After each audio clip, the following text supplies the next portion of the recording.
to Behind the Mask. I'm EJ, one of your co-hosts, and Lori and T are joining me today. This is episode 43, The Mask of Social Relationships. Just a friendly reminder that anything discussed in this podcast is not to be used as a diagnosis or a replacement for conversations with your own doctors, therapists, psychologists, or other medical professionals.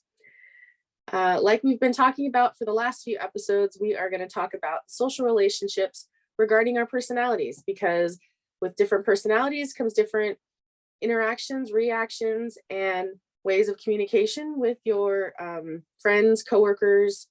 And that is, when we're saying social relationship, that's what we mean. We mean people you interact with on a regular basis, whether they're coworkers, friends at church, just friends in general, people at the store, people you communicate with, people at doctor's offices, any groups you're a part of, at the gym, and there's all sorts of people you communicate with. And so as an introvert or an extrovert or your personality types, that can definitely impact how you interact with them. So that's what we're going to talk about today. I like how you said anyone we interact with, because I think sometimes, I don't know, I think sometimes we forget about those we interact with online too, Facebook. And, I think about, I'm often, I say my tribe, because, and for me, my tribe is almost, the inner circle, if you will, is like almost my, not biological, but the family that I and God created in my life,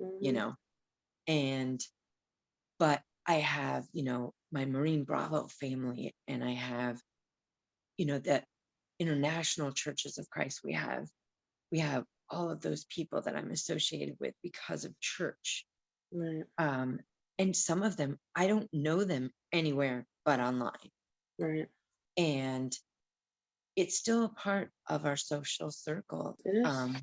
but one that's, just a hair different. Yeah. And I love to, when we're setting up these topics and things, I often get reminded of movies or songs or poems or, something. And this one really made me think of, I think it was remember. So my eldest son was doing a class, and I can't even remember, it's a year or so ago, and time flies too fast, but he was writing a response for a paper, and it was on this episode of Netflix show that was written on a book called The Circle. And it's really basically how it was unhealthy, and that it our social stuff can have a dark side to it, can have a draining side to it, can have just a really unhealthy take on what it means to have social circles. And so that's kind of what came to mind when I was thinking about this. And I thought, but yet I don't have that. So why don't I have that? And I feel like there's several reasons why I don't have that dark side, but of the social circles, but it can be draining. And when we think about introverts and extroverts, which we've talked a lot about, especially over these last few weeks, introverts are not motivated and recharged the same way as extroverts are. So socially, it would appear on the outside that the extrovert kind of has a leg up in this, a bit of an advantage. But it also, when not dealt with healthily, can be detrimental.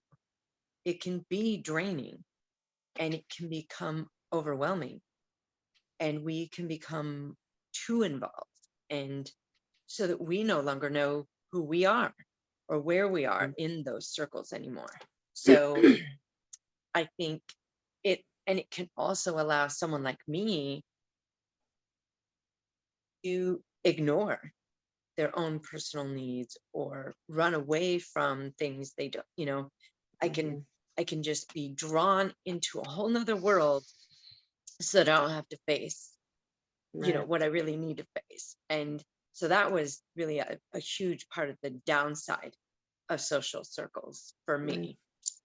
So Well, and I think because we talked about it, and I kind of always looked at it this way, and we talked about this in different. I think we've kind of touched on it in the past when we've done something like this, where there's different circles. Like we talk about your inner circle. Like if you look at like 3 or 4 circles inside of each other, that inner circle is the people closest to you, friends, immediate family, your best friends, the people you basically do life with. And then there's outside of that, maybe coworkers and you know church. church people and people but don't like constantly spend time with them. And then on the outside of that, it's your the acquaintances, the people that you rarely talk to. And I think you mentioned um, extroverts might have a leg up on the introverts in some ways, but I feel like we both have ways of doing it.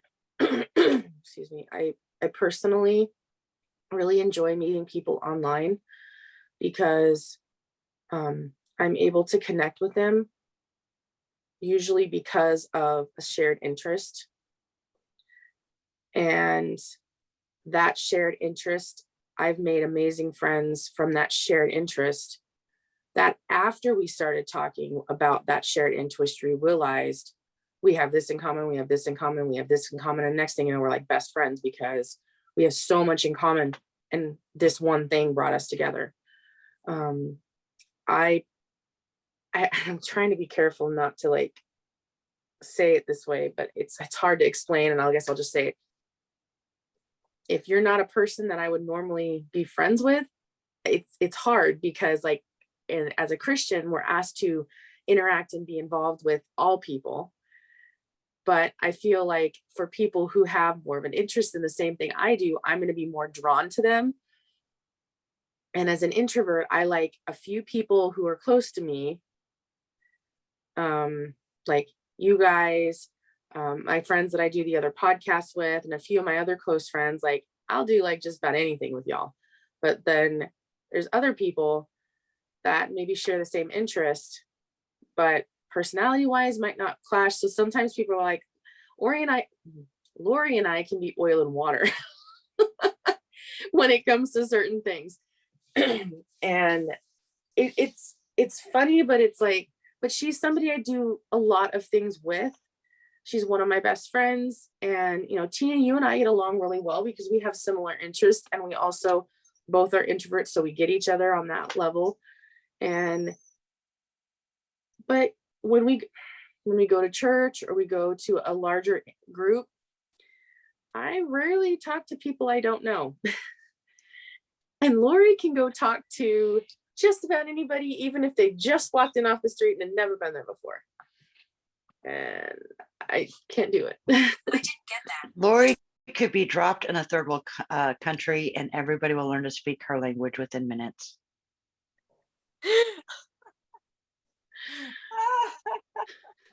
She won't learn their language. She could. They'll learn hers. That's pretty accurate. Yep. So something, a couple of things is, EJ, what you're kind of referring to is that it's not that you can't talk to people and you can't approach them, you can't be a part of it. Right. And it's not that we're supposed to interact with all sorts of folks. It's how we do it. Right. It's not whether we do it or not, it's how we do it. And we don't have to let everybody into our inner circle. Matter of fact, the circle is too small for that.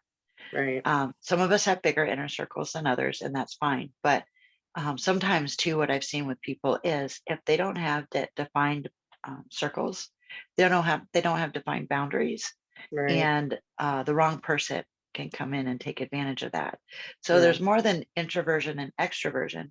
Right. There's other personality traits that play a factor. Like for me, over time, I've developed assertiveness, and I've developed an awareness of what my boundaries look like and being okay with it.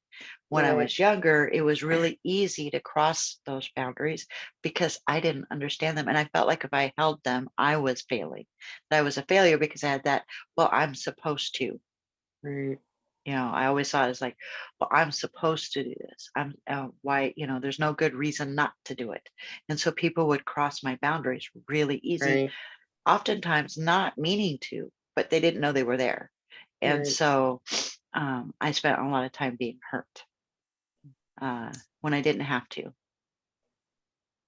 So, Right. Yeah, I was trying to think about my boundaries and circles and all of that were uh, not really healthy and very disjointed, broken Mhm. often. Um, I I definitely didn't know. I think T, you kind of hit on it. I didn't know what some of those boundaries were, and I don't feel like I often had a really good example of what healthy boundaries and healthy circles look like. Um, so it took me a long time, many, many, many years, and my young adult life, I really suffered because I didn't know how to put up my circles with. It was just one big giant circle that I pretended was a happy circle, and it was more like an octopus, and the tentacles were strangling myself, not even everybody else, I you Mhm. know so it definitely took me a long time to figure that out, and counseling, and all of Right. those emotional tools that I've been working on, and a level of confidence, um and discernment, and just lots of growth and learning. Right. And now I finally feel like I'm I'm a little over 50 now, and I, halfway through this life if I live to be 100, right? And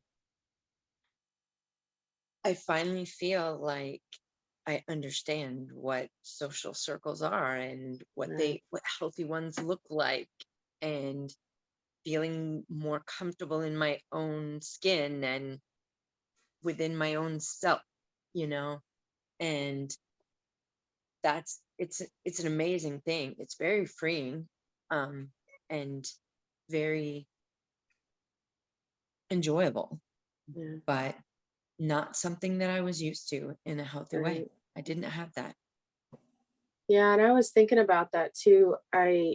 As an only child, I grew up having really, really, really like one or two close friends, and they were like my family. They were like my siblings.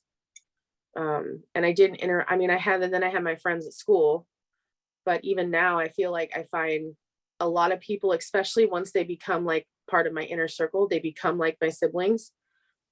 Because I didn't have that growing up. I didn't have biological siblings.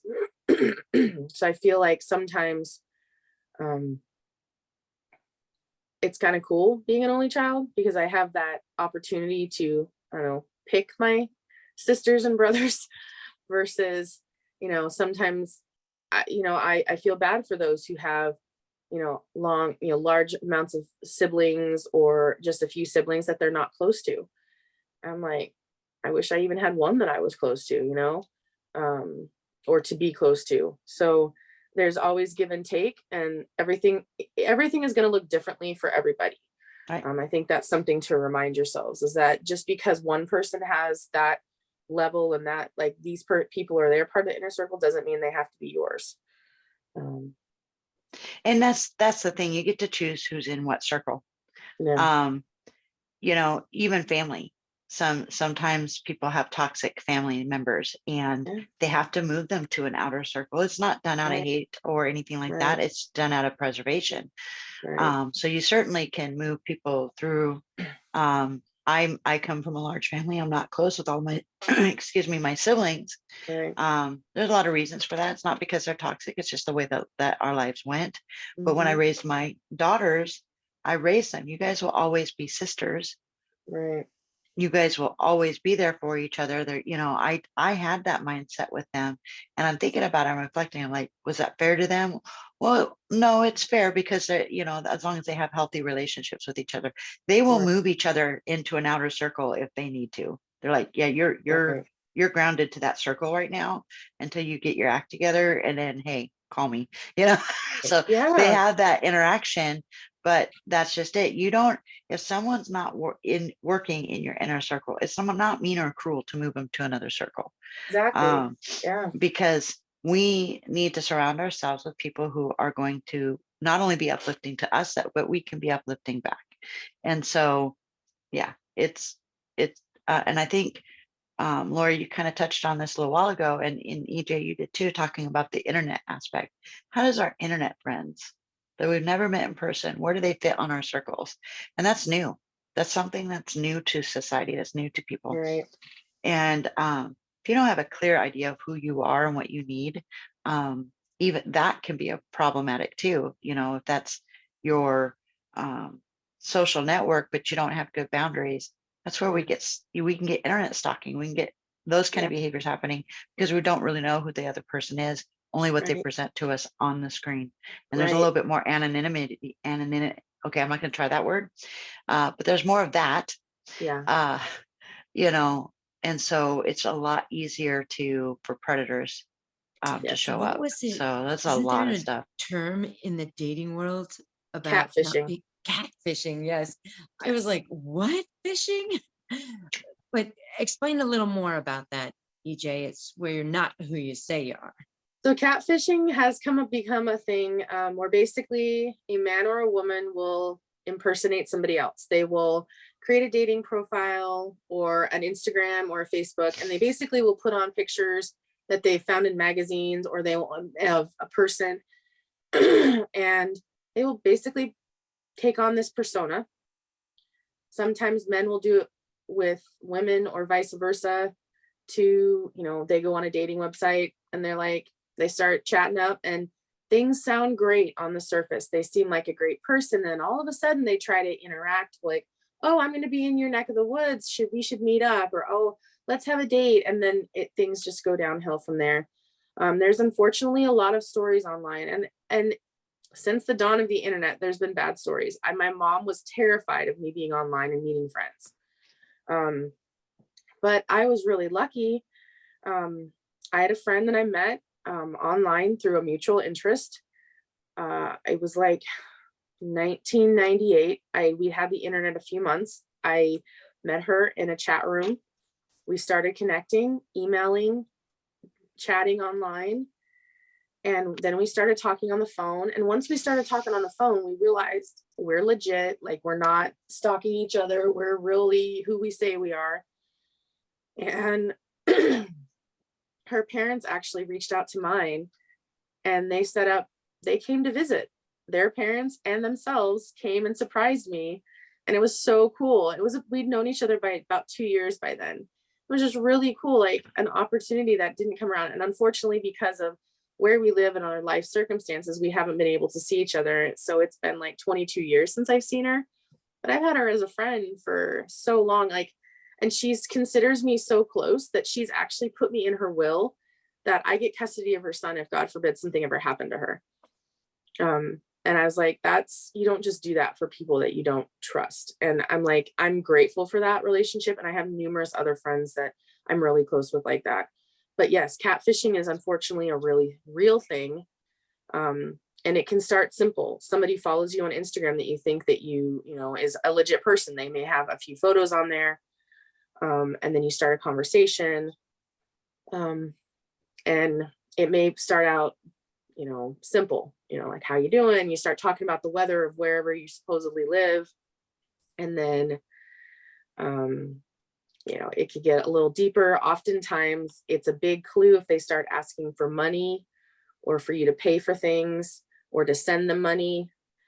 And then the other kind of for me, red flag is when they start trying to say that they know celebrities. Because I will often get these, I know they're fake accounts, people falling, it's like Luke McFarlane, #1, or something like that. And I'm like, I know that actor. Like, okay, I don't know him personally, but I know that he has a verified account on Instagram. I know what it is. And if it's not that communicating with me, then I know that it's just somebody trying to get to somebody who thinks they're a fan. And there are healthy people out there that shy away from communicating with people because they're afraid of that. And there are others who go ahead and take a chance. So yes, it's definitely something you have to be careful of. So if there's any time that you are thinking that you're communicating with someone and you're just like, I'm not sure, don't hesitate to talk about it, because I think there's an entire series called Catfishing. I think MTV did it, and I think TLC has something similar. And that can really impact how people have social circles. There's been marriages destroyed because of catfishing. There's been relationships impacted because of it. There's been families that have been totally shut apart from their family member because of catfishing. And usually it's some introvert sitting at home who's bored. There's oftentimes it's people Their that, only way of having social circles. so then they prey on those who are who are the extroverts, who want to have relationships and communicate and are easy to talk to. That's why they say. So just a little bit of reflection, the internet relationships have its own there's a uniqueness about it, but it's not so unique because these things can happen in real life too. They just look different. And because the internet's relatively new, we don't know what to look for. We're learning that. And, but I mean, if you think about it, you go out on a date with someone and you think that they drive a nice car, they do this, they do that. You go out on a date, they seem really nice. You get in a couple of dates and they're not who they seemed to be. So we can experience those things even in real life. It's just there's some vulnerability with the internet that it just, because it looks different, but it's the same thing. And and I'm grateful. I do tend to be an introvert online as well. I don't share constantly. I don't post stuff constantly, but I will, once I start the term fandom, when you start following people because they have a mutual interest as you start interacting more consistently. Then you start maybe sharing a little bit. You might be sending some DMs and stuff. And that's how my podcast started. The other one I'm doing, it's a fan podcast. And a few of us, I reached out to somebody and somebody else reached out to me, and we're like, oh, we all have this interest and we're all talking about it. And then we were like, let's just Zoom, because it was in the middle or beginning of the pandemic. And we didn't, so we're like, yeah, let's connect. And I'm grateful for the girls that I connected with, because we all have similar interests. We love the show. And then outside of that, we each call each other sisters, because we have a lot of similar interests, even though they're, on the other side of the US, which makes it challenging for, sometimes to connect on dates and times because, time zones. But I feel like regardless of whether the show continues or the podcast continues, I feel like we're still going to be friends. But that didn't just happen overnight. That took building. Yeah. I think, we've talked on here before and I've shared, but yeah, it doesn't just take internet to, fool you about a person, obviously. Yeah, exactly. That's, I often talk about, my second marriage. I met one person I thought that, he was, Mm-hmm. and then you got into the relationship and he took off his mask and he was somebody totally different. And scarily different, and Yeah, I think you compare him to Dr. and Jekyll, Mr. Hyde type Dr. of Jekyll situation. and Mr. Hyde, yes, because it was the two people were so opposite and so very different. And I often never knew which one was coming in the door that day, and or which one I was going to meet up with. And so, yeah, you don't have to have those things just happen online. They happen Right. in person, and we know that. So Right. And enough of that negative conversation. Let's keep moving on to something a little more oh positive. I was gonna kind of bring us around to we personally know how we recharge. How does that impact our circles? How do we talk to our circles about that? Because I feel like since we have multiple people in our circles, many are introverts, many are extroverts. Yeah, how do you guys find you knowing yourself able to like impact your social circles? Clear communication. If and sometimes that happens by accident. um, Yeah. uh, as I get older, it's more intentional. But sometimes it's kind of learning as you go. Lori and I've talked about that in the past, that her and I had to experience that. And it was a moment in time in our friendship that could have either made it or break it. And Right. sometimes it depends on how much value that relationship has been established. Right. And for us, for Lori and I, it came at a time where our relationship was established. Like we were very, very close friends. We did a lot of things together. And our kids were the same age and did a lot of things together. And so, but looking back, one of the things that I had to learn was some assertiveness, because up to that point, I was not a very assertive person. I was a meek, very meek person. Like if you said it, okay, I'll do it. And I didn't know how to say no. And so Lori Mm, didn't know that it was a problem for me, that I was right. struggling to keep up with her. And I never wanted to let her down and things like Right. that. And we ended up having to have a very hard conversation, and where I, you know, exposed what I was thinking and feeling and took that risk. And So so, glad you did. yes, me too. Me too. But it was definitely a learning thing for me of how to communicate what I was thinking and feeling, and know that it was okay, that I could Right. have those thoughts and feelings. I could say no, and she can be disappointed. That's something I hadn't had a lot of experience in, is someone else being disappointed and it being okay that they were disappointed. Usually it cost me a lot if someone else was disappointed. And so I'd learned to not disappoint people. And but at some point I just, she was pretty much, I picture, you know, being on a leash and she's dragging me down the road as I'm like, I can't do it anymore, and she not knowing why I'm not getting up. Why aren't you getting up? Why aren't you doing this?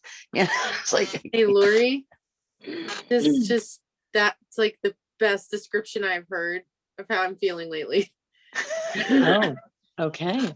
Good to know. I'm like, I Thank might you need for a recharge day. communicating. I just need to recharge day. I may need that. it's just, give me a minute. And once we figured that out, and like I said, success, I had that success of being able to express myself. Yeah, she was disappointed because I think it was an argument. We ended up in an argument. I remember being on the front porch of Mm, my house. Yeah. Yeah, I think And it I was. think the argument started over one of our kids. Well, one of yours and one of mine. I don't remember Yep. who, Yep. probably the younger ones. Yep. And Probably. I was feeling really defensive and I think you started that part of the conversation because you're like, what is wrong with you? I mean, I don't think that's what you said, but that was basically what I heard. Like, what is Yeah. wrong with you? Something's up here. This isn't how you respond to things. Right. And it just opened that door for that conversation. And, mhm. then it was awareness and being sensitive to the other's needs and Yeah. practicing that. So Yes. that was a huge learning moment for me. It was for me too. So yeah, I've shared that I didn't know what healthy boundaries were. I didn't have a lot of good discernment. Mhm. And, especially after some family dynamics and then a divorce and then a really rocky second marriage, I had lost all confidence in my ability to clearly ascertain any social situation. Right. And I think at that point in my life, when I reflect back on it,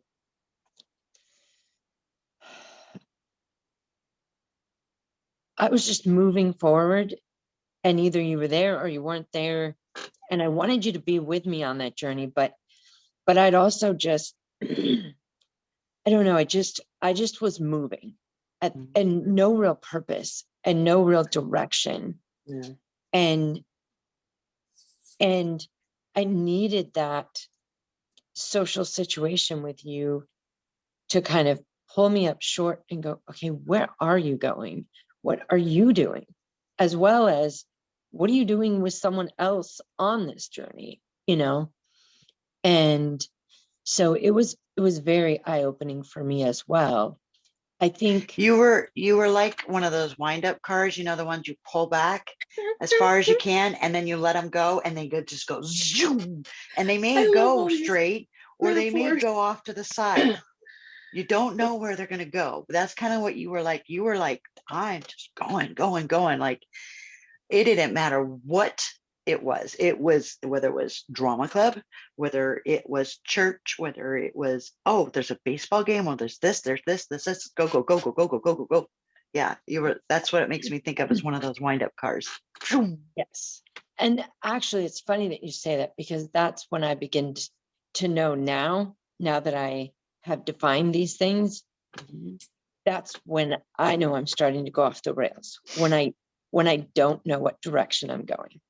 That's my clue as to, oh, Lori, you're going to derail here.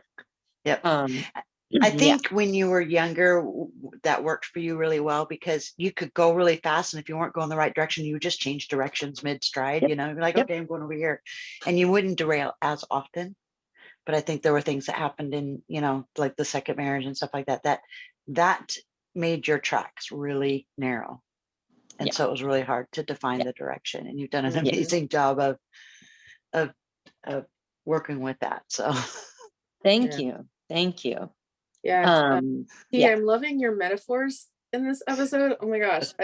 Yeah. So like, Lori, when I said that, I didn't mean like, oh my God, you're dragging me along, but I just mean like, wow, that's like, because I feel like as an introvert, I'm just kind of following along with the extrovert, because in my head, I know I can't sit at home and keep my nose in a book or keep my nose on the computer, because that's not living. So I'm having to find the balance of, okay, what's pulling me out of my comfort zone and what's like really causing me to drain my energy, and how I recharge. And like, I think you had shared that this weekend is, because baseball is starting up, and there's, baseball team you want to go see, and you're like, they're doing home games all weekend and we're so busy, we can't even go. And I'm so bummed. And I'm like, let's not add another thing to our calendar, please. Not that I don't enjoy going to that stuff and enjoying that because she enjoys it, but because I'm like, I'm already seeing the busy calendar, and I don't want us to stress about having to fit each piece in. Yep. I literally was fantasizing last night that if I could financially finagle it in any way, I'd have left you at home and gone to the baseball game. I was perfectly happy with that. I literally in my head was like, how could I get there all by myself? Because I don't, in case everybody listening doesn't know, I don't drive anymore. And we'll see if that gets to change here with my improved health. But I don't currently drive. And so a lot of my life is dependent on others taking me places and doing things.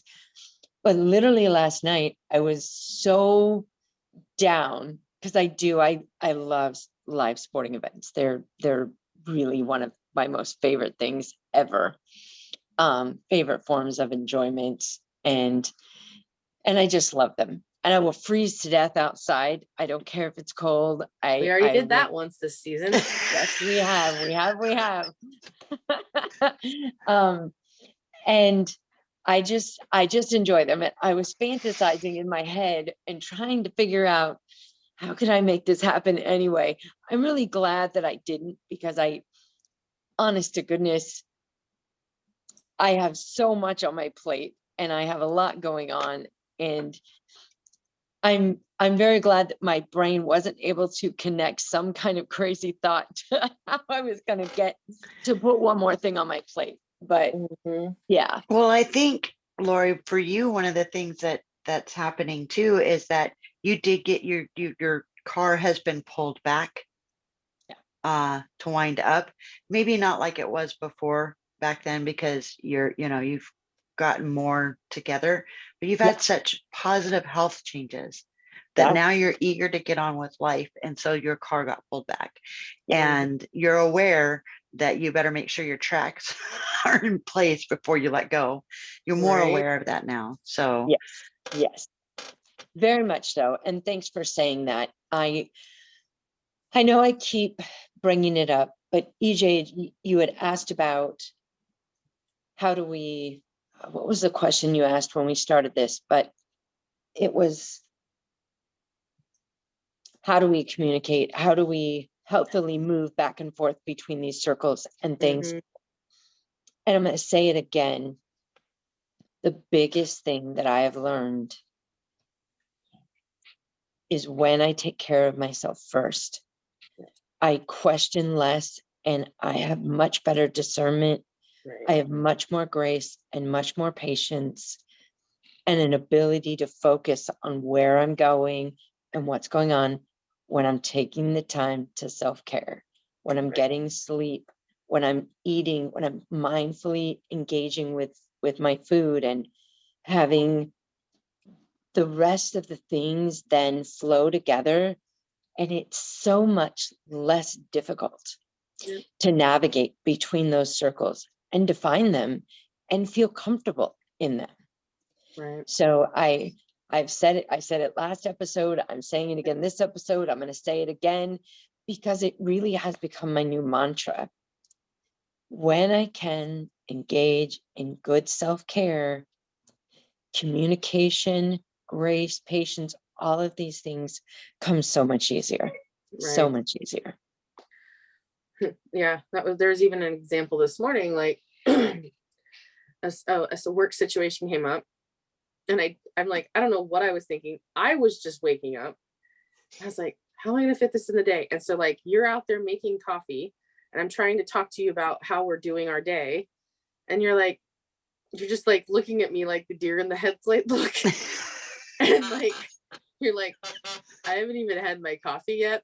I can't even think about right now. So like, I can't talk about that right now, or something like that. And I was like, oh yeah, we just went through this like last week when you had that like really intense conversation before you had coffee. And I'm like, what am I doing? But then I was not even thinking clearly, because I was just getting up too. So it was like, we were both getting ready to start our day, and so we could start recording and stuff. And it's like, oh yeah, there's that. That's a thing. That reminds me of a time when one of my grandsons was staying the night, and he was just a toddler. Like he was barely walking. And he was sleeping, and he woke up, but before his eyes were even open, he was running. And it was like, you were just asleep. What happened? Like he took off running, and it was like, it was the craziest thing I'd ever seen. That's sort of what I was thinking about when you were describing trying to get up and go before you had your coffee. It's like you're getting up and running before you even look to see where you're going. You know, I'm glad you brought that up, because that is part of communication. And that's, and I was able to just say this morning, I can't focus on that right now. I just have to focus on making the cup of coffee and getting in front of the recording, getting to the Zoom link and reading our notes and doing our thing. We'll have to talk about that later, you know.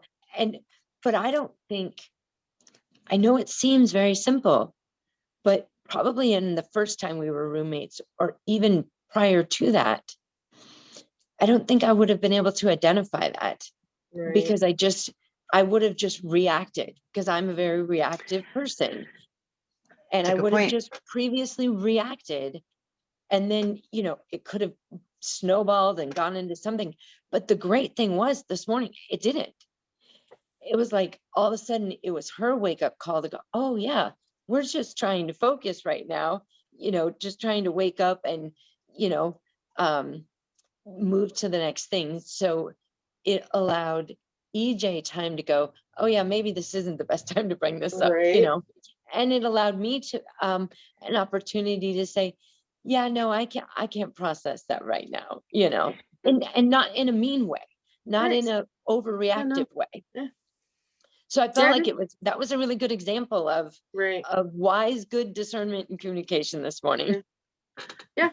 And even though we live together, so technically we're in a home environment together, we're still friends. We still interact. So I know last episode we did talk about home environment. So we talked a little more about roommate stuff, but still like social relationships, period, just like anything. And that could even be spouses, children to parents, aunts and uncles, all that stuff. That's all part of your social network. Mhm. Yes, it Um, is. I find that I can be pretty reactive in certain situations too. mhm. But what I have found that I've done increasingly over the years is, and sometimes it works, and sometimes it annoys people like crazy, but that's okay. I talk my thoughts out. Like if I'm thinking it, like, I mean, I have some filter most of the time. I have filter, You do.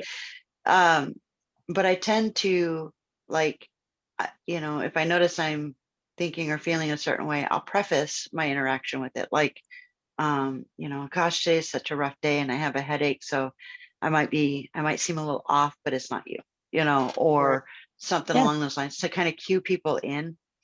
And I try to watch for that with others. But the other problem I have is that because I tend to talk my thoughts out, sometimes I'll start in the middle of the thought. And the person I'm talking to is like, what are you talking about?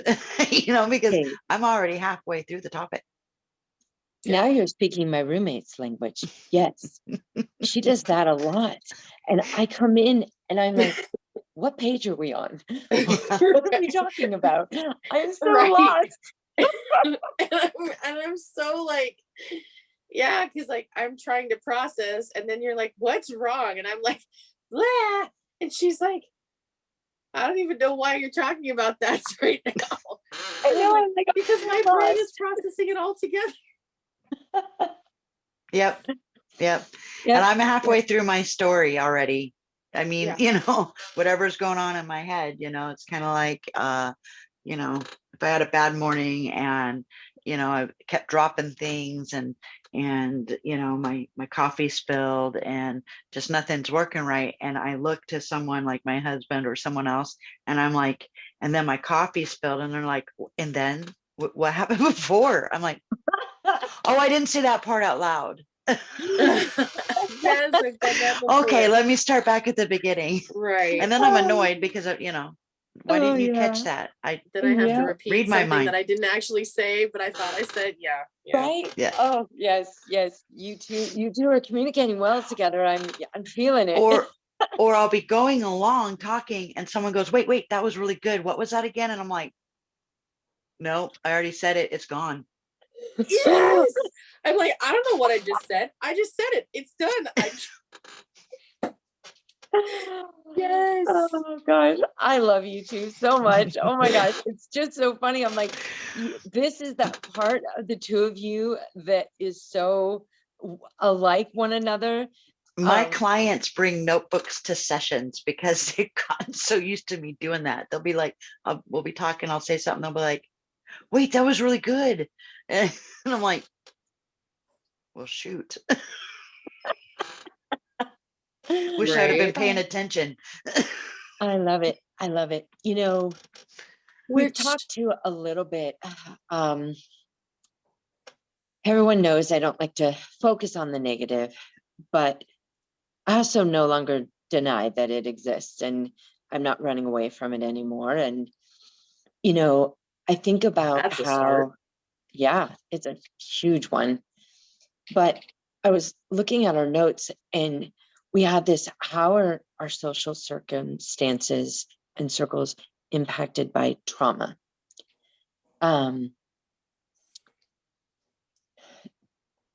I know we've talked in some other episodes about psychologically what happens in trauma.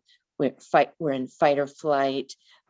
You talk about our lids being flipped and how we have to get them to come back down. And, there's all of these things going on with us that make what would seem normal, seem easy, seems something we should be able to do.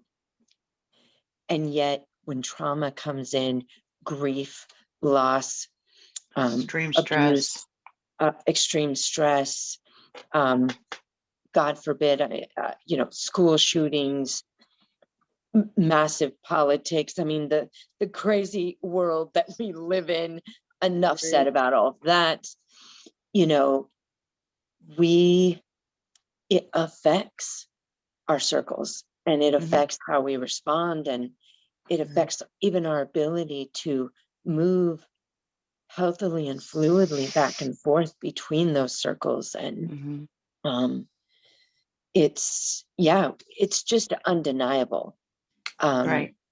When trauma, grief, loss, any of those things we listed comes in, our ability to do the things that seem simple are no longer simple, Are and very they often compromised. get messed up and disjointed and broken. So when our brains are under that kind of stress of any of those things, and we talk about our lid being flipped, that's the front part of the brain that's in charge of our emotions. It regulates our emotions. It's not where our emotions originate, but it regulates them. It also understands social cues. It understands how to regulate behavior and how to plan and organize and all those things. So if someone's under extreme stress, chronic stress, trauma, any of that, it's definitely impacted. And then our communication about what's going on in our world is also impacted, because that area of the brain is also goes offline or isn't functioning at warp speed like it normally does. So and then you compound that with those kind of circumstances, people often experience anxiety and depression. And so by the nature of depression, we isolate, we don't connect with others, we don't feel like we fit in with what's going on. And especially with grief and loss, the world keeps going, but we stop in that grief. And then when we try to put our lives back on track, the world kept going. So we don't know where the track is. So so true. So, and then from the outside, like you said, everybody's like, well, just keep going, or, what they don't always see what's going on in our brains, and they're having to make guesses and well-intended guesses and whatnot. And so, but they're not figuring out how to connect. And if the stress and trauma go on for too long, often they'll move on, not intentionally, but they don't know what to do. So if they don't know what to do, why do anything? So, and then the communication gets broke down, and friendships can often get lost during those times. And I think an important thing to recognize as well, I'm going to think about how I frame this, how I say it. So I don't want it to seem cold or disheartening, but we talk a lot when we're discussing our masks.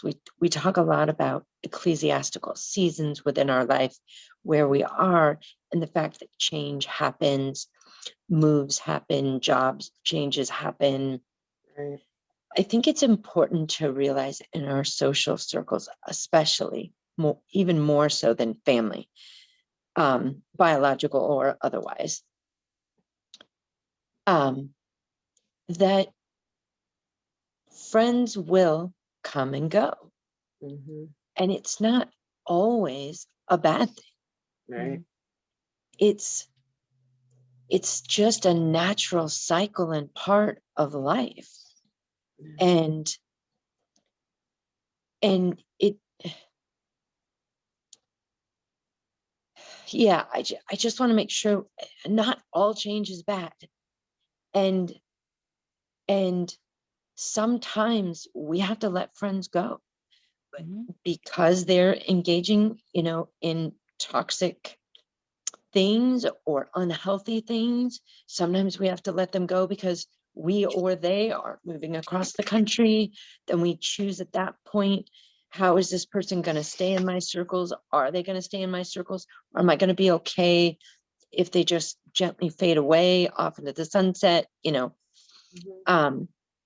Yeah. So I think when we talk about social circles, we also have to talk about just the naturalness that they will evolve and change, and there will be ebbs and flows, and that's natural. That's a part of life. Mhm. And And sometimes we it's do have to typically just not embrace about, that, it's not about rejection. Sometimes we're the toxic people, right? Yeah, and we have to go sometimes through we are. something to heal and to come out the other side of. And And then, in the beginning or at the moment, we're toxic, and people have to let us go sometimes too. And then you have stages of life, like, you get out of high school and your bestie, she gets married, starts having children, but yeah, you go to college. yep, Now you guys have different interests, you do different things.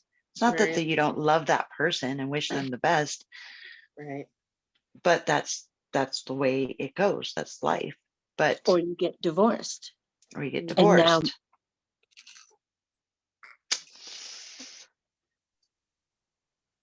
You're and still if they talking and we don't, can't hear you. Can hear you now. okay, so after a divorce, we're like, wait a minute, I don't even fit in this circle anymore because Right. I'm not married. Or sometimes you sort of fit in the circle because you have children that are connected, but you know, Or a certain spouse gets custody of the friends and they're divorced. Right. oh yes, yes, Like, yes, yes.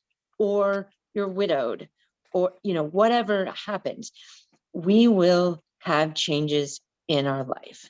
mm, And because of Right. that, or job change, we mentioned that, um, or one of us gets promoted and the other doesn't, and then we're not running in those same circles. So it it just happens. And I think it's important to address that is a part of life, and that the sooner and the better that we realize that there are natural cycles and ebbs and flows, we'll be able to handle that a little better, Mhm. so which I think is a great segue into so what are some of the positives about this, and what are some of the ways that we can do this successfully? self-care, know ourselves. I'll beat you to the self-care punch. Yay! Yeah. Um, I feel like the biggest one is knowing your boundaries for me. Knowing where my limits lie. Um, if I know I can do 4 things in a day, I'm not going to commit to 6. I like that. That's awesome. um, but I also have to be willing to accept rejection or an upset person who wants me to add a 5th or 6th thing into my day. That's just an example.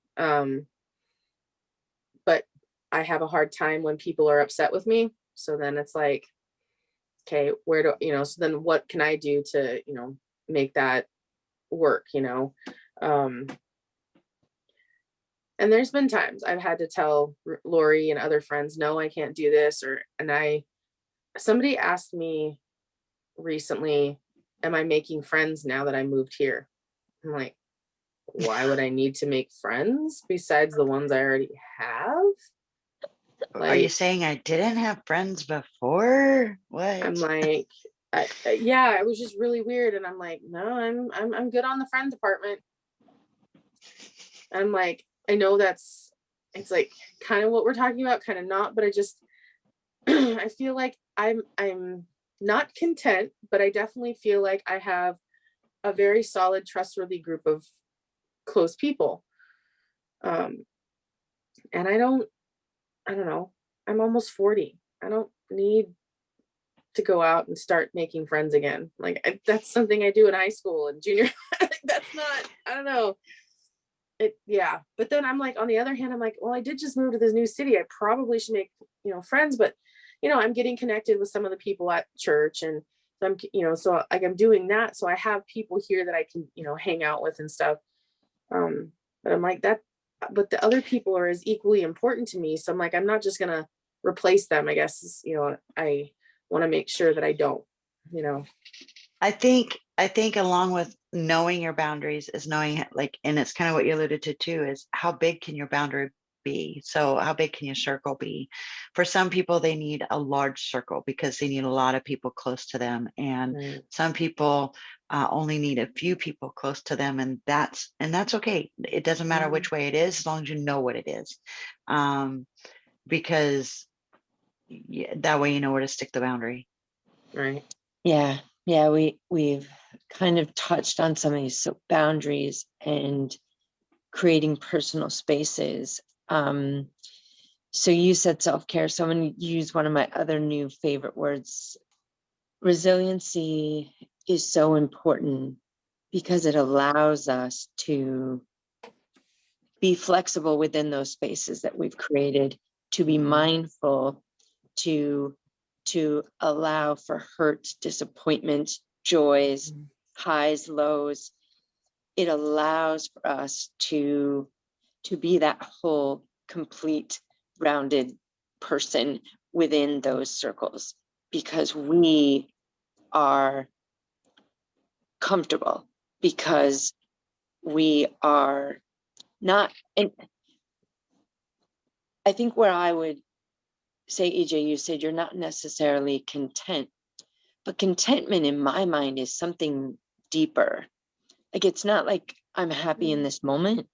For Mhm. me, I would say I've seen you be more content within the new life that you've created over here than I've seen you be in a long time, because there's a deepness and a richness and a fullness I feel like you're creating yourself that is allowing for a contentment and some freedom within your growth and your circles, then you're comfortable, Right. not not on a high, because Right. contentment doesn't necessarily have to be a high. It can be an acceptance, it can be a comfortableness within where you are, and I definitely see you being more of that than I have in a long time. Yeah, I can see where you're coming with that. And I not that like I'm not content. Like I love my friends. Like that's not the thing. I think it's just I I wish I was closer to said friends, like physically, so I could go hang out with them more. Like I literally just got a text the other day from a friend of mine in where I used to live, and they're like, "Okay, it's been officially 352 days since I saw you last. This is not right. We need to rectify this." Which I was able to encourage her that, "Oh yeah, guess what? I'll be over there in about 2 weeks. Let's get together."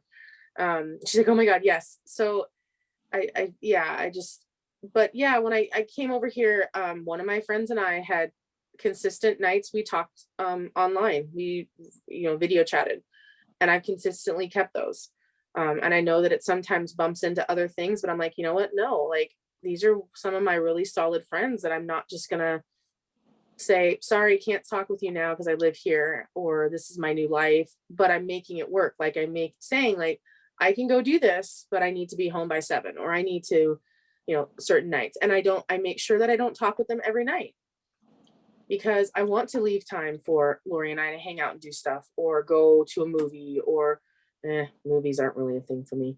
Go to a baseball game, go do something with other people, maybe go do something with some people from church or whatnot. But yeah, I think that's me having grown some healthy boundaries of like, no, this is my time. This is my version of maybe self-care. And as we talked with introverts, we can handle being in a small group setting, one-on-one or one-on-two, or maybe 2 people comfortably. It's when we have these large groups of people that are around us is when we're not recharging.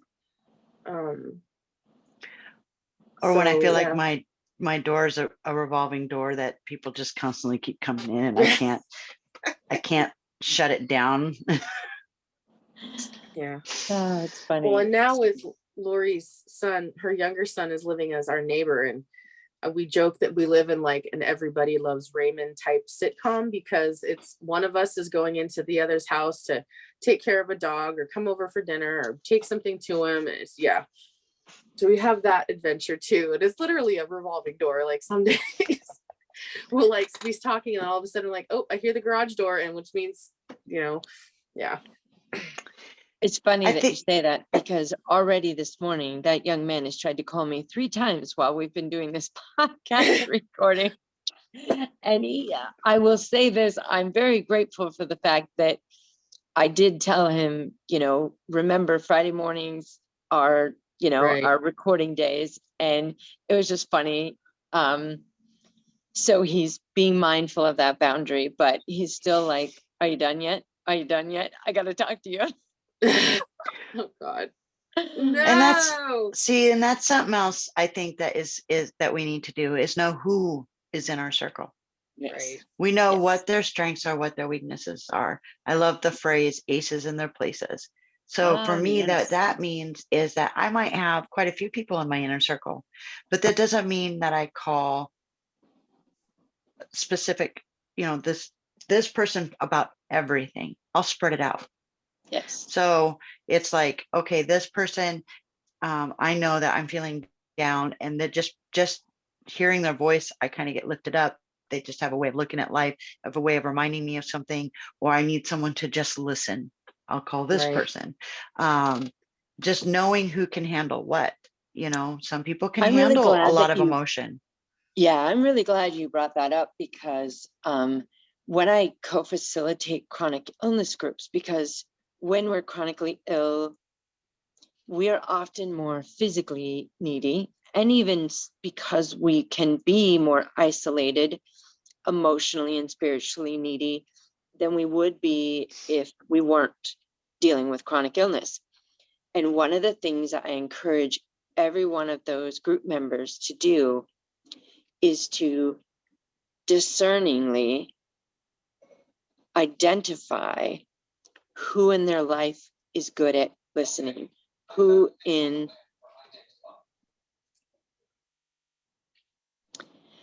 their life is really good with driving, who in their life is really good with the hospitality, and spreading it out so that that needs and those needs that we have can get met without Yep. being overwhelming to any Yes. one person. So Right. that's really healthy right there. Yeah. Right. Yeah. That's a good point. And and it works like for you and I. An example is I do sing at church and often do tech at church. So that means I have to be at church. Our service starts at 10. So I have to be there at 8 o'clock in the morning. Lori does not want to get up and be there at 8 o'clock with me. So she's not getting a ride for me some of those days. So she has to make arrangements to either go with somebody else or she'll just stay home and watch it virtually. And those are something like I've like, well, I got to be there. So if you don't want to come with me, that's cool. But then I can give you a ride home if you do come, So we make, yeah. So that's one of those things. Like, so she knows. And so she has like 3 or 4 people she can reach out to and say, hey, on your way past, can you pick me up on your way to church? So that's something you build over time. Mhm. And I definitely think this is a topic we can continue to talk about, but I feel like we should wrap it up here so we're not, I'm afraid to repeat ourselves. I don't want to do that too much more. So I think unless you guys have any other extra thoughts you want to add in, we can kind of wrap up here. No, ladies, another great discussion. Thank you Yeah, so much. awesome. Just a friendly reminder that anything discussed in this podcast is not to be used as a diagnosis or replacement for conversations with your own doctors, therapists, psychologists, or other medical professionals. You can find us on YouTube and most major podcast platforms. If you're not a subscriber, we'd love for you to be one. So don't forget to like and click the subscribe button on YouTube to keep up with our upcoming episodes. We're on Facebook, Twitter, and Instagram as Behind the Mask PC. You can also email feedback or future episode ideas to us at behindthemaskpc@gmail.com. To find us, EJ, Lori, and T online. Links for us will be in the description of this episode. And on behalf of the ladies and myself, thank you for listening, and we'll talk to you next time. Bye.